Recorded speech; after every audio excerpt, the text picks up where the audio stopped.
What is up, ladies and gentlemen? Welcome back to the Brandon Coin YouTube channel, and we got a little bit of news from NiceHash. So they actually posted this a couple days ago, but I totally missed it, and some people were asking me about it. So I figured I'll just go over it with you guys together and just give my thoughts on it, because some people are like, "Oh my gosh, what are we gonna do?" And it's really not that serious. So let's flip on over here.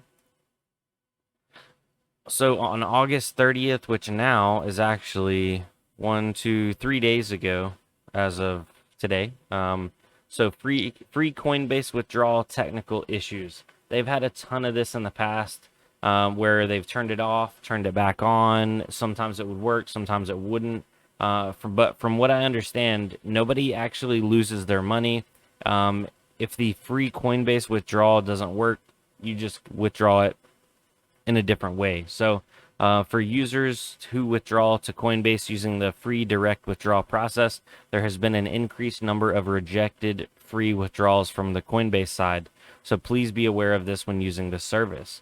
We have the API set to the maximum, so this is not a rate limit issue, but simply an unknown error on Coinbase's side. It's funny because NiceHash blames Coinbase every single time they have an issue, but maybe it's a little bit of both. Anyway, we have attempted to contact them many times since July about this issue, which is gradually getting worse, but as usual, no response from anyone on their team. Wow, a lot of shade, a lot of shade going that way.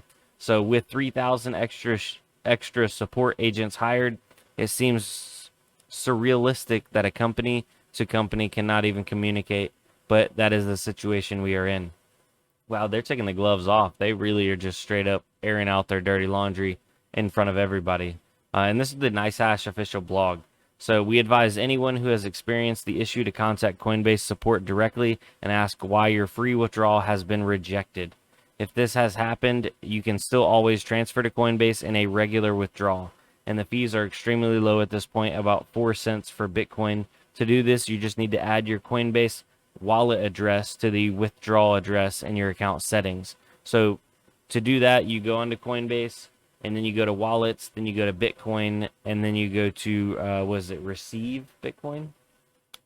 Hold on. Bear with me here. So you go to Coinbase. I can't show you right this second. Okay, actually, if you're on the computer, you just go to send/receive up in the top right of Coinbase. You click on receive, and then for the asset, you click on Bitcoin. From there, it'll give you a BTC address, and that is the address that you're going to put in as your withdrawal address, and it'll just come across the Bitcoin mainnet. Now, obviously, it's going to be slower. It's not going to be an instant free withdrawal, but it does get your money out of NiceHash, and depending on what the network's at, it could be a couple cents, but it's nothing like sending a straight Ethereum across the main net right now. Ethereum is just blowing my mind with these fees. And anybody else that's direct mining Ethereum, you know what I'm talking about. Like, Bitcoin fees are like nothing right now compared to Ethereum fees. So anyway, just clearing that up. So if you were having these issues, if you're still on NiceHash, please comment down below. I'm curious to see if anybody in the community has ran into this. If you're not on NiceHash anymore, also comment down below.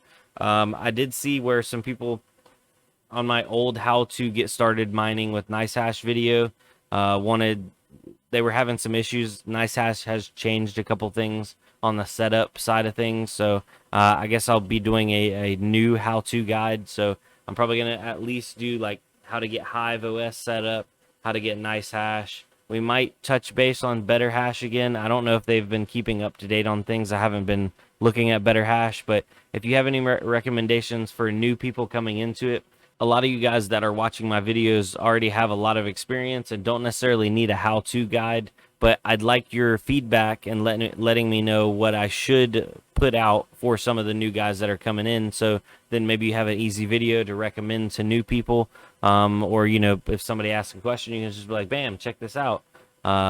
That's always good to find out from. I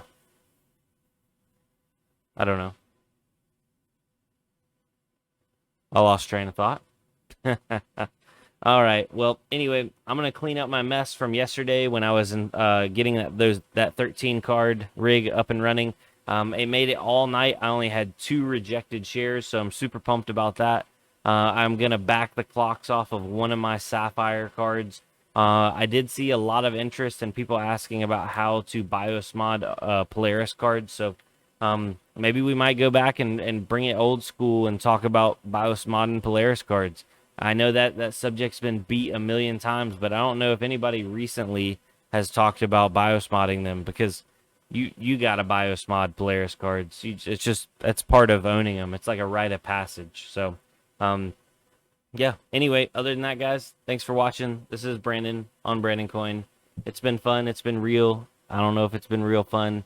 I'm trying to get my hands on more cards. It's actually, the temperatures outside starting to turn a little bit. It was a little chilly outside, so it feels great in here right now. I'm not having to run the AC, and it's 75 inside my garage. I do have more insulation that I need to put up. I bought some of the polyestrine foam board that was recommended to me. By the way, thanks guys for all the recommendations. I do actually read a majority of the comments. I'm sorry I can't comment back to everybody, but I do like seeing y'all's feedback. So thank you for that. And for real, I'd need to get off here. It's getting late. Peace.